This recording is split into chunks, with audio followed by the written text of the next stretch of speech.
아멘. 오늘 보신 하나님의 말씀 마태복음 6장 16절에서 18절까지 말씀입니다.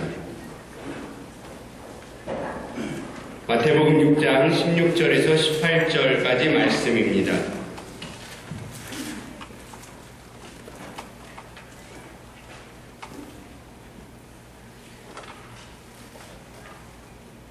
우리 같이 한 절씩 교독하도록 하겠습니다. 금식할 때에 너희는 외식하는 자들과 같이 슬픈 기색을 보이지 말라. 그들은 금식하는 것을 사람에게 보이려고 얼굴을 흉하게 하느니라. 내가 진실로 너희에게 이르노니 그들은 자기 상을 이미 받았느니라. 같이 읽습니다. 이는 금식하는 자로 사람에게 보이지 않고 오직 은밀한 중에 계신 내 아버지께 보이게 하려 함이라. 은밀한 중에 보시는 내 아버지께서 갚으시리라. 아멘. 할렐루야. 사랑하고 축복합니다. 제가 얼마 전에 돌던 인상 깊었던 카톡 문자가 있었습니다. 소개팅을 한 남녀가 소개팅이 끝나고 집에 가서 이제 카톡을 하는 내용입니다. 제가 그 내용을 좀 읽어드리도록 하겠습니다. 여자가 먼저 말합니다. 안녕하세요. 네, 안녕하세요. 오늘 제가 좀 당황스러워서 이렇게 연락드려요. 집에는 잘 들어가셨나요? 네. 어떤 일이시죠? 오늘 처음 만나서 인상도 좋으시고 엄청 호감이었는데 매너는 별로 없으시더라고요. 매너요? 네, 매너요. 무슨 말씀인지 잘 이해가 안 되는데요. 소개팅 처음 하시는 것도 아니시고 밥값 더치페이는 어느 나라 매너인가요? 더치페이와 매너는 좀 이해가 안 가네요. 오늘 저랑 처음 만나는 자리였잖아요. 네. 근데 처음 만나는 자리부터 여자에게 더치페이를 하자는 말은 비매너 아닌가요? 그게 왜 비매너인지 저는 더욱더 이해가 안 가네요. 헐. 항상 그런 식으로 소개팅 하셨나봐요. 솔직히 이 대화가 이해가 안 갑니다. 이것 보세요. 회사 사장이고 좋은 차 타고 다니시면 그 지위와 차에 맞게 행동하셔야 되는 거 아닌가요? 화난 건가요? 그럼 제가 화 안 나게 생겼어요? 어이도 상실인데. 연락도 안 하려다가 제가 쌓아두고는 못 사는 성격이라 연락한 거거든요. 근데 더 어처구니가 없네요. 그럼 하지 마시던가요. 뭐 그게 할 말이니? 이제 막 나가고 있습니다. 제대로 읽으시고 답장하시는 거 보니 말 맞나 보네요. 와, 뭐 이런 게 다 있어. 성현씨 아니었으면 욕했을 텐데 성현씨 체면 봐도 좋게 이야기하려고 했더니 막 나오시네. 이제 말도 쉽냐? 제가 한 게 아니고 이분이 쓴 거라는 것입니다. 이분이 장문의 글을 쓰려고 이제 좀 기다렸더니 이렇게 그런 오해가 있었던 것 같습니다. 생각을 해보세요. 그쪽이랑 저랑 오늘 처음 만난 자리였고 제가 그쪽이랑 잘 된다는 보장도 없는데 30만 원이 넘는 코스 요리 비용을 제가 다 내야 하는 게 맞는 건가요? 애시당초 그럼 싼 곳을 가시던가요? 초면에 레스토랑 코스 요리 먹으러 가자는 것부터가 잘못된 거 아닌가요? 헐, 이거 쓰느라 고생 많았네. 그값 밥값 30만 원이 아까웠던 소리네. 사장 맞냐? 오늘 그 벤츠만 팔아도 밥값은 내겠다. 다음에 다른 여자 만나도 오늘 같은 짓은 하지 마라. 매너이고 비매너이고 이제 연락 안 하셨으면 좋겠고요. 어디 가서 오늘 같은 짓 하시면 된장녀 소리 들으니까 그런 소리 하지 마세요. 이게 어디서 충고질이야? 연락하라고 해도 안 해. 네, 그럼 행복하세요. 웃음. 크크크크크 하고 욕을 써놨는데 제가 차마 쓸 수 없어서 욕 이렇게 써놨습니다. 여러분, 이게 실제로 일어났던 그런 카톡의 내용을 이야기에 담은 것이죠. 이 처음 소개팅한 남녀의 대화를 이렇게 딱 보다 느낀 것이 무엇이냐면 참 요즘에는 이 보여주기 위한 문화가 너무 많다는 것이 좀 드는 생각이 있습니다. 어떤 분은 그렇게 말할 수 있겠습니다. 목사님 그거 하나 보시고 그런 말씀 하시면 안 되지 않습니까? 이런 얘기를 할 수 있지만 제가 재밌는 거 하나만 골랐을 뿐이지 시리즈가 있습니다. 이게 무슨 시리즈 막 이래가지고 쭉 이런 어떤 굉장한 어떤 이런 보여주기 위한 문화에 대한 시리즈들이 있더라고요. 제가 이런 걸 보면서 느끼는 것은 요즘 세대는 남자나 여자나 사귀는 것도 보여주기 위해서 사귀는 것 같다라고 느껴질 때가 많이 있습니다. 자기의 어떻게 보면 스펙과 같은 역할을 하는 것이죠. 내 위치에 이 정도 남자는 따라들어야 돼. 내 남자는 이 정도는 돼야 돼. 나와 사귈 수 있는 자격을 가진 여자는 이 정도 조건은 가져야 돼. 라고 하는 그런 마음들이 너무나 많지 않은가 생각합니다. 마치 남친 여친을 명품백과 같이 자랑하고 다닐만 하면 드러내고 다니고 아니면 숨기고 다녀야 하는 이런 씁쓸한 시대가 지금 시대가 아닌가 합니다. 여러분, 명품과 가품의 구별 방법이 있다고 합니다. 아십니까? 비가 올 때 명품은 가슴에 이렇게 넣고 비 맞을까봐 이렇게 꼭 숨기고 가면 저건 명품입니다. 근데 비가 오면 나 젖을까봐 이렇게 머리에 쓰고 다니면 그거는 가품이라고 이야기합니다. 이것처럼 명품은 드러내고 다니는 거고 가짜는 이렇게 숨기고 다녀야 되는 어떻게 보면 안타까운 이런 현실이 나타나는 것이죠. 어쨌든 이런 남자 여자 이런 부분도 내가 기대한 만큼 나를 만족시켜주지 못하면 실망하게 되어지고 함부로 취급하는 그런 어떤 모습이 지금의 모습이 아닌가 생각을 합니다. 여러분, 혹시 나를 편하게 하고 나를 돋보이게 하는 그런 대상이 그러기 위해서 만든 대상이 남친 여친이라고 한다면 여러분 잘못 생각하고 계시는 것입니다. 절대 그렇지 않습니다. 특별히 젊은 청년들은 잘 들으시길 주님의 이름으로 축복합니다. 남자친구, 여자친구, 남친, 여친이 필요한 이유는 무엇이냐면 나 편하라고 나 돋보이기 위해서 이게 필요한 것이 아닙니다. 하나님이 우리 삶 가운데 연애라고 하는 것을 허락해 주신 이유는 이 연애를 통해서 하나됨을 배워가기 위해서 주님은 이런 관계를 허락해 주셨다는 것입니다. 남자친구, 여자친구이면서도 둘이 다르다는 것을 느끼면서 서로 맞춰주면서 살아가는 것을 배우는 것이죠. 서로 너무 잘 맞아서 사랑하는 것이 아니라 사랑하면 맞춰주게 되어져 있더라. 물론 처녀총각 때에는 마음의 일치와 행동의 하나됨을 배워가는 것이죠.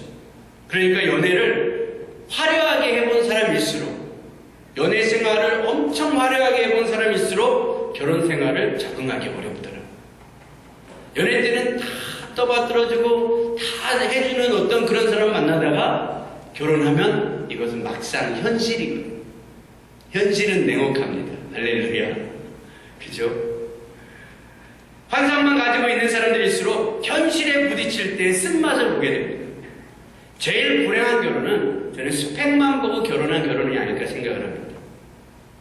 사랑 없는 결혼, 이런 결혼이 제일 불행한 결혼 아닐까 생각합니다. 여러분, 지금 젊은 세대들, 특별히 청년들은 사랑해서 결혼할 수 있는 축복이 있길 주님의 이름으로 축복합니다. 아무튼 지금 시대의 흐름을 보여주기 위한 성경 말씀으로 어떻게 보면 외식적인 문화가 너무 많은 이 시대가 되었다는 것을 보여주고 있는 것 같습니다. 근데 오늘 이 말씀에서 산상수훈에서는 우리의 외식적인 문화들을 오히려 감추라라고 이야기합니다. 오늘 마태복음 6장 1절에 사람에게 보이려고 그들 앞에서 너희 의를 행하지 않도록 주의하라. 그리하지 아니하면 하늘에 계신 너희 아버지께 상을 받지 못하느니라 라고 말하면서 특별히 세 가지의 테마를 가지고 이야기하고 있습니다. 첫 번째가 구제, 그 다음 기도, 그리고 금식 이야기하고 있는 것이죠. 첫 번째 구제는 이야기했었고 기도할 때 주기도문, 주님의 기도문을 같이 포함해서 설교했던 적이 있습니다. 이제 세 번째 테마인 이 금식에 대해서 이야기하고 있습니다.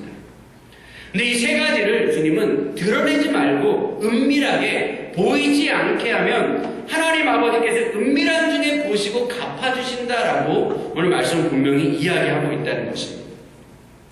여러분, 구제와 기도는 지난번에 나눠보았고 오늘은 금식에 대하여 이야기하고 있습니다. 여러분 어떠십니까?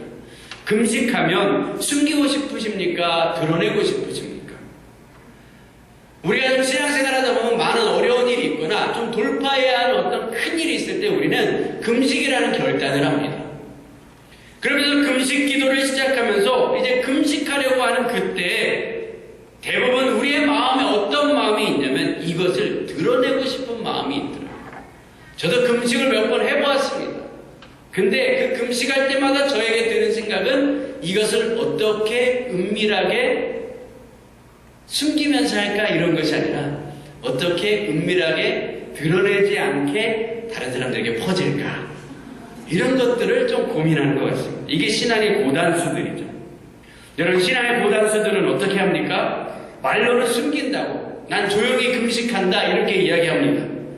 당연히 조용히 한다고 하죠. 그러면서 문자를 보냅니다. 목사님께, 목사님 오늘부터 기도 제목이 있어서 3일 금식에 들어가니까 아무에게도 말하지 마시고 기도해 주세요. 이 아무에게도 말하지 마시고, 이게 중요한 말입니다.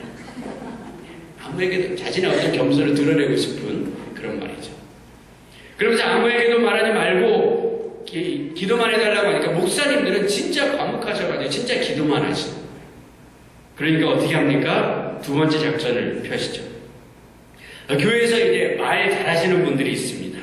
꼭 그런 분들이 한두 번씩은 있죠. 그래서 발 빠르고 뭔가 그분이 알면 전 교인이 다 알 수 있는 그런 분들. 그런 분들에게 조용히 전화를 합니다. 집사님, 나 위해서 기도해줘. 요즘 금식 기도하려고 하는데 기도 제목이 있어서 금식 기도하려면 너무 힘들어서 기도해줘. 아무에게도 말하지 말고 집사님만 혼자만 알고 있고 기도해줘. 알았지? 그러고 딱 끊어요. 그러면 그 다음 주 되면 다 알고 있는 것이죠. 금식하셨다면서 기도했다고 그런 얘기를 듣는 거예요. 아유, 왜 말하지 말라면서 이렇게 하면서 입에는 미소가 머금고 있는 그런 상황들이 발생하게 되어지는 것이죠. 아무에게도 말하지 말고 이 말은 조용히 기도해줘. 이 말에는 제발 좀 퍼뜨려 주세요 라고 하는 그런 강한 메시지가 들어있는 것이죠. 여러분 어떻습니까? 금식만 그렇습니까? 헌금도 그렇더라고요.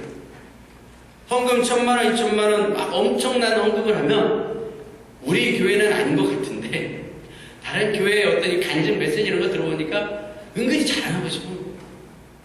이런 마음들이 우리 가운데 있다는 것입니다. 저에게도 그 마음이 있다는 것이죠. 금식 기도요. 여러분 생명을 걸고 하는 기도이죠. 기도에 집중하기 위해 식사를 조절하는 것을 말합니다.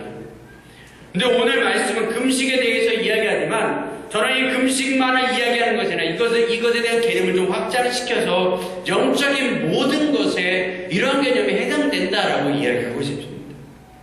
특별히 영적인 것은 더 그런 게 있더라고요. 특별히 영성이 있다고 하는 사람들일수록 드러내고 싶어 하지 않는 사람들은 별로 없는 것 같습니다. 기도 열심히 해서 어떤 분이 트시의 은사를 받았다고 하시는 분들 보면 꼭 맞추고 싶어요. 당신 얼마 전에 이런 죄 지었지? 회개해. 회개하지 않으면 하나님이 벌 내릴 거예요. 참 이런 게 영성이라고 생각하시는 분들이 아직도 한국 교회에는 너무 많지 않은가 생각을 합니다. 그래서 더 센 거, 더 강한 거, 이런 은사를 찾아다니는 것이 한국적인 영성 사역자들이고 그런 영성을 추구하는 사람들이죠. 비방한 영성을 찾아다니는 교회들, 저는 영성은 평범한 것이라고 믿습니다. 깊은 영성일수록 저는 평범한 가운데서 나온다라고 생각합니다. 여러분 생각해 보십시오. 길 가다가요, 병든 사람이 있어요. 암진병이가 있어요. 장님이 있어요. 그들을 일으키고 눈을 뜨게 해줬다. 기도해서 그들이 눈을 뜨고 일어나는 기적이 나타났다. 여러분 어떻습니까? 특별한 일일까요? 저는요, 매우 자연스러운 일이라고 생각합니다. 너무나 당연한 일이라고 생각합니다. 특별히 그렇기 때문에 내세우거나 자랑할 것이 없는 것이죠. 아주 지극히 평범한 일이라고 생각합니다. 그렇기 때문에 자랑할 게 없는 거예요. 여러분 생각해 보십시오. 지극히 당연한 거를 왜 자랑을 합니까? 여러분 왜 이게 지극히 당연할까요? 하나님은 초자연적이신 능력을 가지신 분이시기 때문입니다. 여러분 이거 믿으십니까? 믿으십니까? 자연의 세계를 주관하시지만 어떻게 보면 그분은 초자연적인 사역을 하실 수 있는 분이 우리 하나님이시라. 그분은 자연적인 이 순리대로 흘러가는 이 세상도 존중하시지만 그분의 능력에는 초자연적인 영역이 있다는 거예요. 할렐루야. 그럼 그런 능력이 있으신 우리 하나님께 장님이 눈 뜨는 것 쉬울까요? 어려울까요? 하나님께, 여러분에게 말해봐요. 하나님께 쉬울까요? 어려울까요? 쉽죠. 하나님이 기적을 나타내시는 것 너무나 자연스러운 것입니다. 그런데 그분께서 병자를 치유하거나 어떤 병자를 일으키시거나 하는 것들 하나 어떻게 보면 특별할 것이 없는 일이라는 것이죠. 그런데 우리를 통해서 그런 일들이 하나 나타나면 우리는 호들갑입니다. 왜요? 자랑하고 싶어서, 드러내고 싶어서. 정작 내가 한 것은 하나도 없는데 기도한 것 하나뿐인데, 여러분, 기도가 치유를 나타내는 것은 아니잖아요. 직접적으로 내가 기도하면서 그 사람을 치료했습니까? 의료행위를 했습니까? 의료행위를 했다면 할 말이라도 있겠지만, 기도해서 하나님의 기적을 구했는데 하나님께서 그 기도를 들어주셔서 그 기도에 응답하신 것 뿐인데, 우리는 그게 드러내고 싶어요. 내가 했다, 내가 했다고, 내가 기도해서 이렇게 됐어, 이것을 말하고 싶은 것이죠. 여러분, 영성은요, 보여주기 위한 것이 아닙니다. 믿으십니까? 깊은 영성일수록 감추어져야 한다라고 저는 생각합니다. 여러분, 그런데 왜 우리는 영성하면 영안도사나 무당처럼 척척 맞추고 두렵게 만드는 것을 이 영성이라고 우리는 생각할까요? 저는 그것은 한국이 무속국가이기 때문에 그렇다라고 생각합니다. 여러분, 한국은 기독교 국가가 아닙니다. 그렇다고 한국이 불교 국가나 유교 국가도 아닙니다. 한국은 정확하게 따지면 무속국가입니다. 불교는 윤회를 주장하지 않습니다. 원래 불교는 윤회가 없습니다. 석가모니는 윤회를 싫어했습니다. 왜냐하면 윤회 제도라는 것은 카스트 제도를 뒷받침하는 어떤 그 계급 제도를 뒷받침하는 이론이기 때문에 이 윤회 사상을 석가모니는 싫어했습니다. 아주 악한 제도다라고 생각을 했습니다. 근데 한국의 불교에는 윤회가 있죠. 착한 공덕을 많이 쌓으면 좋은 어떤 사람, 왕이나 귀족이나 이런 걸로 태어난다. 이게 다 뭐냐면 계급사회를 뒷받침하기 위한 종교적인 이론입니다. 근데 한국에는 이런 어떤 좀 변질된 불교가 있죠. 어떻게 보면 이 윤회는 이 힌두교 이론인데 한국에 가져온 것입니다. 또 한국 유교는 중국 유교와는 좀 다릅니다. 이 조선의 초대 왕인 이성계가 이 나라를 통일하고 나라가 어수선하니까 이 유교라는 것을 종교로 통합 정책을 썼는데 그게 유교였던 것이죠. 왜냐하면 유교 안에 삼강오륜이 있지 않습니까? 이 삼강오륜이 이 흐트러지고 이런 나라들, 특별히 왕권을 세우는 데는 아주 탁월한 이론이고, 그러니까 이 유교라고 하는 것을 어떻게 보면 종교화시켜서, 원래 중국의 이 공자가 유교를 처음 만들었을 때 이 공자가 추구했던 것은 종교가 아니라 나라의 어떤 법치이고 법이고 도덕이며 이념이었습니다. 근데 그것을 종교화시킨 것을 우리나라가 받아들이는 것이죠. 그러면서 이것이 유교 그대로 있는 것이 아니라 이 삼국시대에 있었던 불교와 짬뽕이 돼가지고, 또 불교는 그 전에 있었던 무속신앙과 짬뽕이 되어 있는 그 불교, 짬뽕된 불교를 또 이렇게 유교에 가져가 짬뽕을 또 시킨 거예요. 그러니까 아주 우리나라의 좋은 문화가 뭐냐면 비빔밥 문화 아니겠습니까? 다 섞어 놓습니다. 그러고 여기에 기독교도 딱 들어와서 대충 잘 섞어 놓는 거예요. 그러니까 우리가 하나님 말씀에 대한 어떤 그런 분명한 우리가 확신과 신념이 없으면 이게요, 한순간에 흐트러질 수 있다는 것이죠. 여러분, 잘 기억하시길 주님의 이름으로 축복합니다. 어쨌든 우리의 삶 가운데 이런 어떤 한국의 근본적인 종교의 뿌리는 무엇이냐면 무속신앙이라는 것이죠. 물 떠놓고 비나이다 비나이다 하는 그 신앙이 한국적인 가장 기초적인 신앙입니다. 그래서 한국은 왜 이 한국이 무속국가이냐? 한국은요, 굿을 무형문화재로 보존하고 있습니다. 여러분, 굿이 한국에서는 무형문화재입니다. 그래서 무당들이 굿하는 것, 이게요, 무형문화재예요. 그래서 나라에서 보호하고, 나라에서 지원하고, 나라 차원에서 이것도 뒷받침해주고 있습니다. 여러분, 기독교 나라에서 뒷받침 안 해줍니다. 천주교 안 해줍니다. 예전에는요, 이 교회나 성당이나 이런 데 들어가면 범죄자들이 들어가도 이 종교와 정치가 분리되어야 한다고 절대 이게 공권력이 이 교회나 이런 데 들어가지 못했습니다. 근데 이제는요, 막 들어가죠. 막 들어가서 데려옵니다. 지금 시대가 그런 시대가 되어진 것이죠. 한국이 기독교 국가가 아니라는 너무나 분명한 증거들이기도 하죠. 여러분 또 어떻습니까? 서울의 수호신이 무엇이냐면 해태라고 하죠. 근데 이 해태라는 말이 해치라고 하는 말에서 나는데 이 해치라는 게 해의 벼슬아치, 태양신의 벼슬아치라고 하는 뜻을 가지고 있습니다. 그리고 또 무속신앙의 식물을 서울시에서는 수호신으로 삼고 있고, 또 무당들은 또 대한승공경신연합회 같은 단체를 조직하고 활성화하고 결성해서 나라는 그것을 또 전통문화라고 해주고 또 학원이 있고 이것을 만들어서 보존하고자 하는 그런 시스템을 갖춰놓은 것이 이 우리나라의 실정이라는 것이죠. 그래서 한국 영성 그러면요, 무속 영성, 무당 영성하고 비슷해요. 그래서 무당이 어떻습니까? 구타라고 하죠. 구타라고. 무슨 일이 있으면 구타라고 합니다. 그러면서 그냥 공짜로 구태주는 게 아니라 돈 내고 구타라고 하죠. 그런데 어떻습니까? 따르자니 돈을 내야 돼요. 돈이 아깝고, 안 따르자니 죽을까봐 무섭고. 여러분 아셔야 하는 것은 하나님은 두려움으로 사람을 조종하지 않으신다는 것입니다. 너 내 말 안 들어? 너 죽을래? 이렇게 하지 않으신다는 것이죠. 하나님은 인격적인 분이시고 따스한 분이시기 때문에 절대 우리를 인도하실 때 폭력적이고 강압적으로 인도하시는 분이 아니시라는 것입니다. 혹시 어떤 분이 주위에 누가 기도 많이 하는 분이라고 하더라도 여러분 두려움으로 저 여러분을 조정하려고 한다면 이것은 하나님으로부터 온 것이 아니라고 생각하셔도 좋습니다. 어떤 목사님이든 어떤 기도원 원장님이든 어떤 기도를 많이 하는 어떤 직분을 가진 사람이든지 비인격적으로 폭력과 두려움으로 여러분을 조정하려고 한다면 그곳에서 나올 수 있는 믿음이 있길 주님의 이름으로 축복합니다. 하나님은 여러분이 협박하지 않으셔도 당신의 일을 이루어 가시는 분이십니다. 우리는 어떻게 보면 그분의 나라와 그분의 계획에 쓰임받는 게 감사한 것이죠.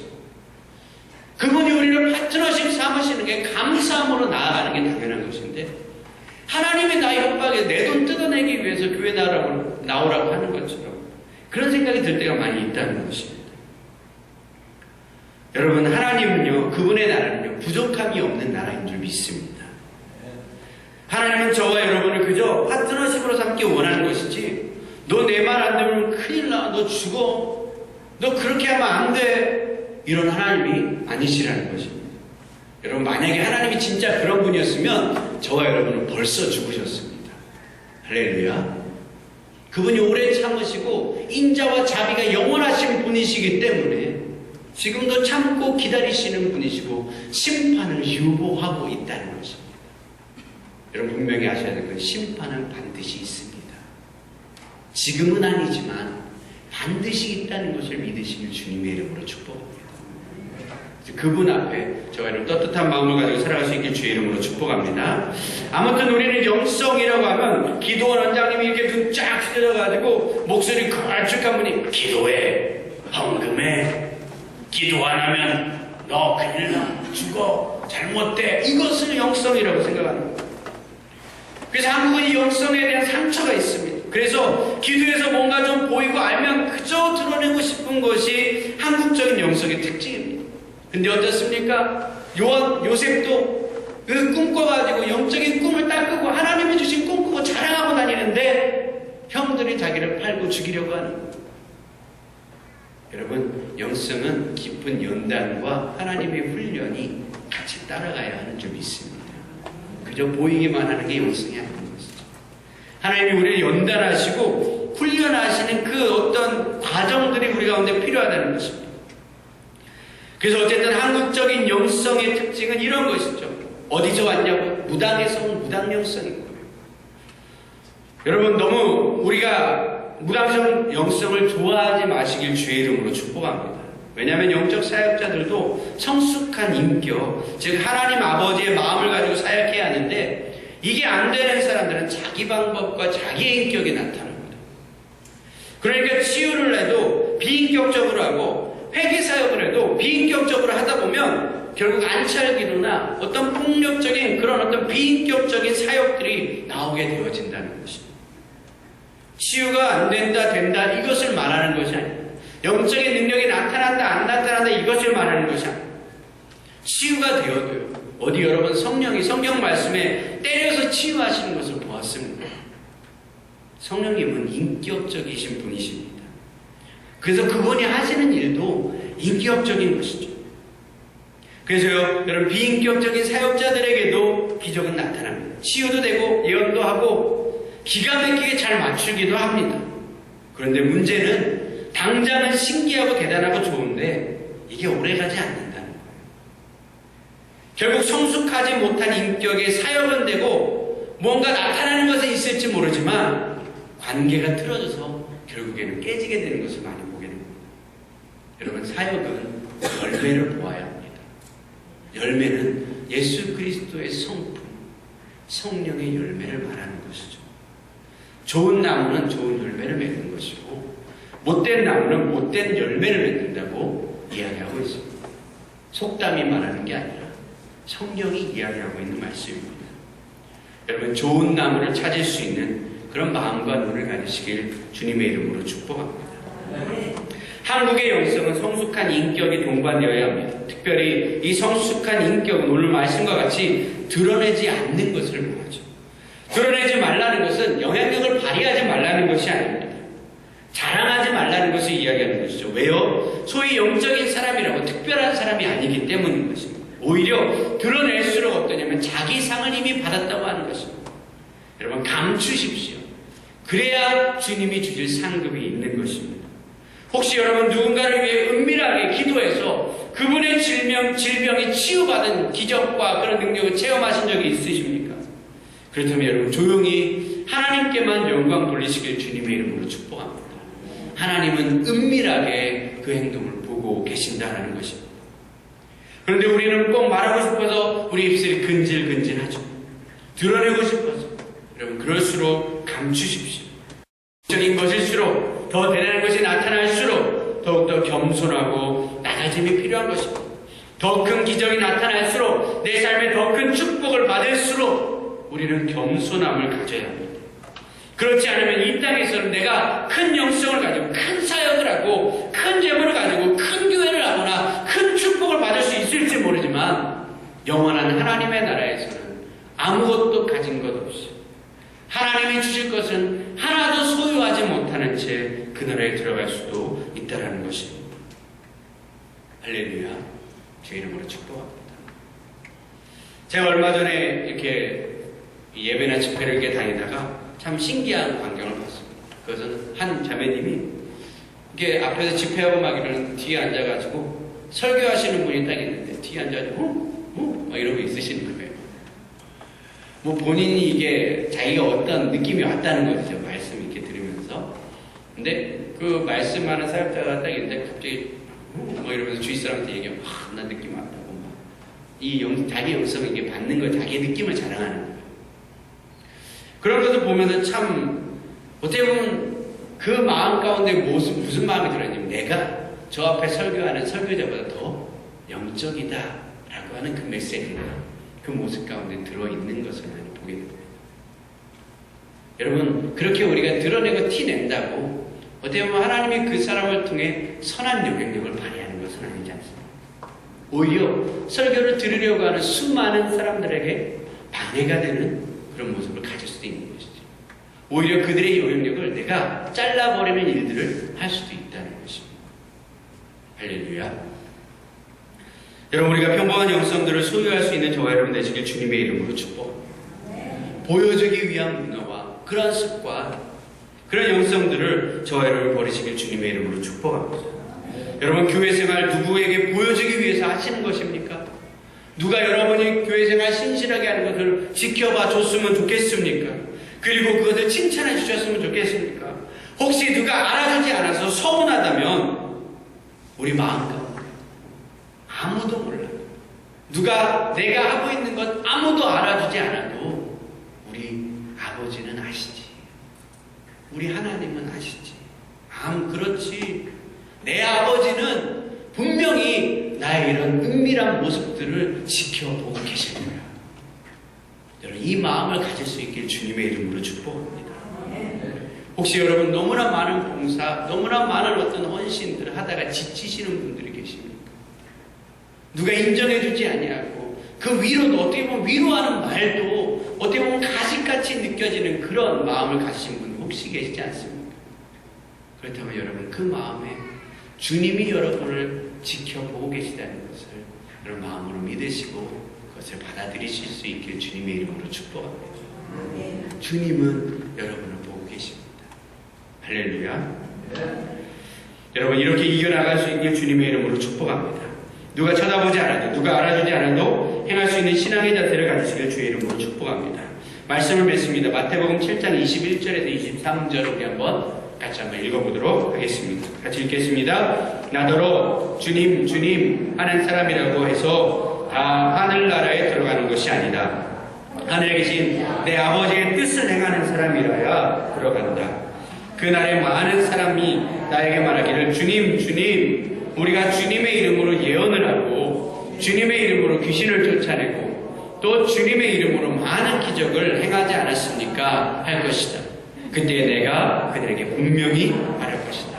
나는 너희들을 도무지 알지 못한다. 불법을 행하는 자들아 내게서 물러가라. 아멘. 여러분 주님의 이름으로 예언하고 주님의 이름으로 귀신을 내어주고 주님의 이름으로 많은 기적을 행해도 이 일을 자랑하고 그 영광을 내가 취하는 자들이라고 한다면 우리는 전혀 주님과 상관없는 일을 한 것입니다. 왜요? 정말 주의 일이었다면 주님이 친히 상급을 주셨을 거예요. 친히 상을 베풀어 주셨을 거예요. 근데 주님은 모르신다고 하십니다. 왜요? 이미 자기 상을 받았기 때문에.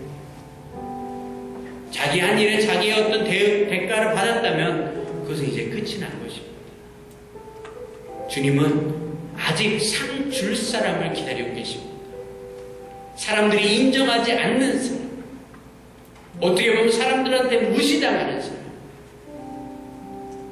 얼른 나의 나라로 와라. 내가 너에게 상 줄게.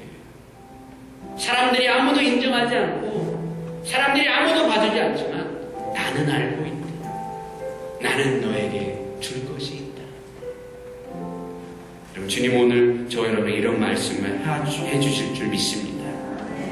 여러분 더 겸손한 마음으로 더 낮아진 마음으로 우리 평범한 영성들을 소유할 수 있게 주님의 이름으로 축복합니다. 영적으로 민감하고 깊어질수록 어떻게 보면 더 옆집 아저씨, 옆집 아줌마 같은 그런 평범하고 온순하고 겸손한 주님의 마음을 가지고 자비하시고 겸손하신 주님의 마음을 본받아서 우리 삶에서 드러내기보다는 더 겸손한 마음으로 나아갈 수 있는 우리 새벽교회 성도 되시길 주님의 이름으로 축복합니다.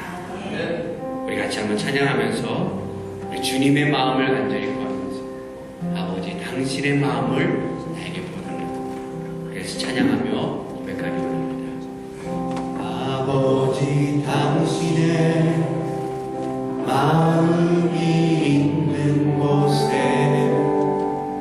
나의 마음이 있기를 원해요. 아버지 당신의 눈물이 고인 곳에 나의 눈물이 고이길 원해요. 아버지 당신의 바라보는 영혼에게 나의 두 눈이 향하길 원해요.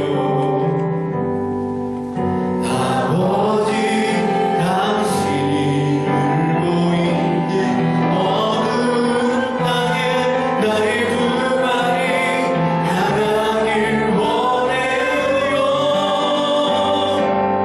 나의 마음이 아버지의 마음 알아. 내 모든 뜻 아버지의 뜻이 될 수 있기를 나의 영혼이 아버지의 마음 알아. 내 모든 삶 당신의 삶 되기를. 아버지 당신의 마음이 있는 곳에 나의 마음이 우리 가슴에 손을 얹고 한번 고백해 봅시다. 원해요. 아버지 당신의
마음을 본받게 하시옵소서.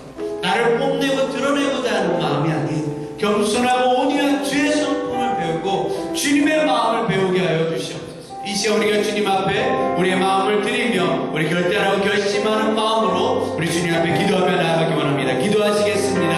하나님 감사합니다. 주님 인도하시옵소서. 우리가 주의 마음을 본받기 원합니다. 주님 내가 당신의 마음을 본받게 하시옵소서. 주님의 마음을 본받게 하시옵소서.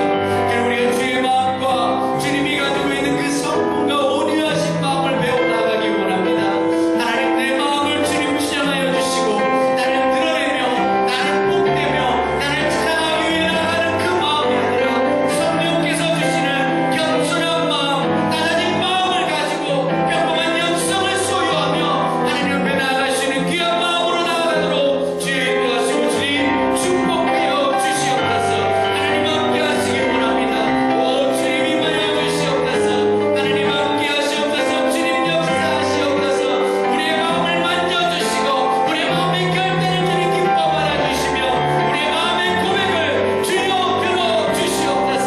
하나님 함께 하시기 간절히 원합니다. 주님 인도하시옵소서. 하나님 도우시옵소서. 우리 삶 가운데 역사하시옵소서. 하나님 함께 하시기 간절히 원합니다. 성령 하나님, 우리가 주님 당신의 인격적인 마음을 본받기 원합니다. 성령님은 인격적인 분이신 줄 믿습니다. 우리가 그분의 영성을 쫓아가게 하시옵소서. 주님의 영성을 본받게 하시옵소서. 세상이 말하는 세상적인 영성이 아니라 성경이 말하는 주의 영성을 가지고 이 땅에 주의 마음을 가지고 살아갈 수 있는 거룩한 주의 백성, 주의 군대 되게 하여 주시옵소서. 하나님 이들을 주님의 이름으로 축복합니다.